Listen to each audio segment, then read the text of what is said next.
G'day friends, welcome back to the channel. Today's something a little bit different.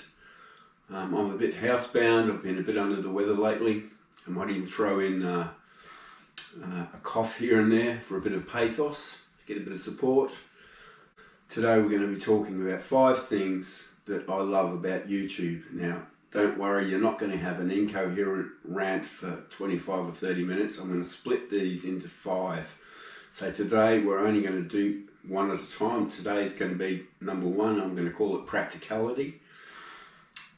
This was my introduction to the YouTube. This is how I first got into it, when I realised that there was this huge resource of how to fix things. Just about, doesn't matter what it is, how to fix your barn door, how to fix your car air conditioning, which we're going to get to shortly, how to raise your garden beds, how to fix the roof on your house. It doesn't matter, whatever the subject, 9 times out of 10, or probably maybe even 10 times out of 10, there's just millions and millions of videos that will show you exactly how to do that.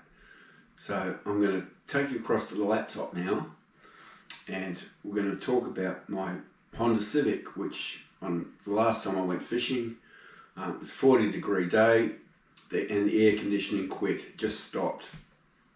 You know, devastating in the middle of it. You know, I've been in the sun all day, I couldn't believe it. I've had to drive home just with the windows open. It just wouldn't work. So rather than take it to a dealership or take it to an air conditioning place, the first thought was, let's have a look on YouTube and see if we can find what the problem is. And this is what I found. So first of all, we're going to need some information from the car. Now first of all, we need to know, we know it's a Honda. As you can see, it's got Civic, so it's a Honda Civic, and the model is a Type R. So we already know that it's a Honda Civic Type R. Now if we go around the front of the car, I've already got the bonnet open. On this particular model, you'll see it's got the build date right there. What's it say? March 08, and the model is an FN2. So that's crucial information too. That's all the information you basically need to pinpoint which model car that you're interested in fixing. Okay, I haven't really thought this through, have I? I've got trying to do this one-handed. Now we've already been out to the car and we found out the model designation and the make and model of the car, which is a Honda Civic FN2 Type R. So I'm going to put in FN2. Now I've already done this. You know, as you can see, it's got FN2 aircon stopped working. So we're going to click on that. Okay. Scroll down past the ads. And here we got them. There's 2 there.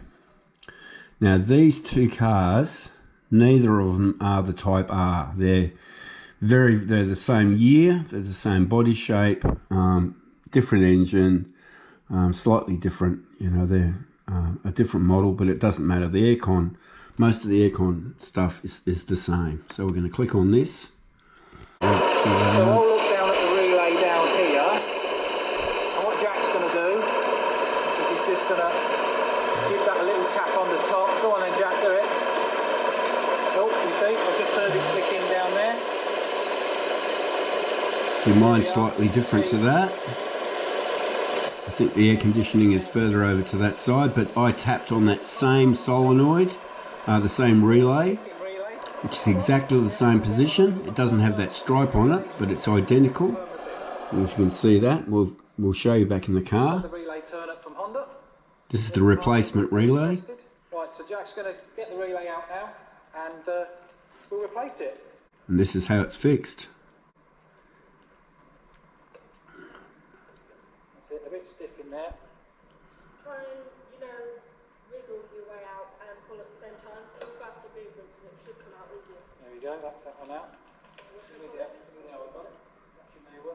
And they've got a little tab, they're pretty idiot proof actually. I'll just show you this. They've got a little tab just on the side of there that goes into a groove, but you can't get it wrong. There you go, mate. So you just press that back in. replace the cover, and you're done. It's that simple. Okay, so in the video you'll have seen that this box here is the one where the relay is located. And if we flip this over, you'll see on this chart, I don't know if that'll show up, you'll see those, all those little squares correspond to those relays and fuses. Now if you look at the one at the very top there on the left, and it's got next where it goes EO2, you'll see it's got, there's no actual writing, but it's got a picture of a snowflake. So that one there, this one here, is the relay for the air conditioning, and that is the one we're going to have to tap to make it work. Okay, I'm going to tap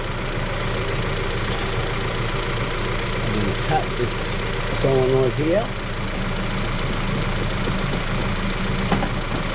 then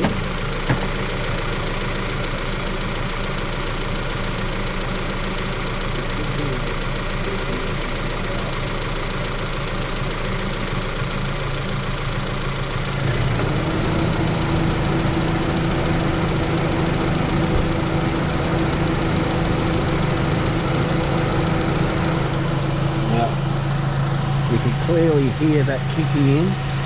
You can't really see anything down in there. I've tried shining a light. I can't just, I'm not putting my fingers down in there to tell which one is turning and which one isn't. But the fix definitely works. The air conditioning wasn't working before, it is working now. I do need to replace this relay, this one here. I have to order that. They even give you the part number in the video. It'll only be no tools required. This little cover came off with just these 4 little clips. Super simple. You can't put it on backwards or the wrong way around. As you can see, it's a certain shape, only fits one way. And yeah, that's how simple it can be to fix your air conditioning.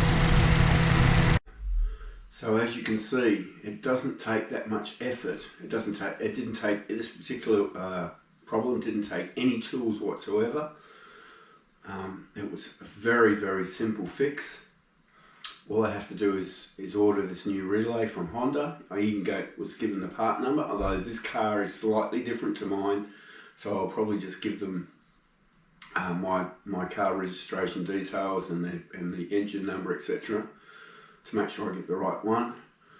But it's obviously the problem because it started working straight away as soon as I tapped that. Now, as soon as you get a hot day, it could easily just stop again, which means you'd have to open the bonnet, tap it, so it needs to be fixed. But at least it's done 2 things. A, it's avoided a major expense. I haven't had the inconvenience of having to take it to a dealership or an aircon place. And you haven't been put at the mercy of some unscrupulous places where they'll just take advantage of your lack of knowledge, or they'll automatically just try and sell you $300 of new gas and or a new compressor or whatever, new condenser, whatever bits that they can try to upsell you. And usually it's the places that have the biggest overheads that are more likely to do that, but I'm not saying that everywhere you go is going to be unscrupulous like that. That's not true. I'm sure there's plenty of places, especially some of the smaller places, where they're very honest and they'll steer you in the right direction. But having said that, I've found 2 air conditioning places just at random out of the phone book in Newcastle. Both of them virtually said the same thing. They said, the first thing they said was aircon needs regassing, $250 to $300. And then they said, or it's the compressor, $2,200 fitted.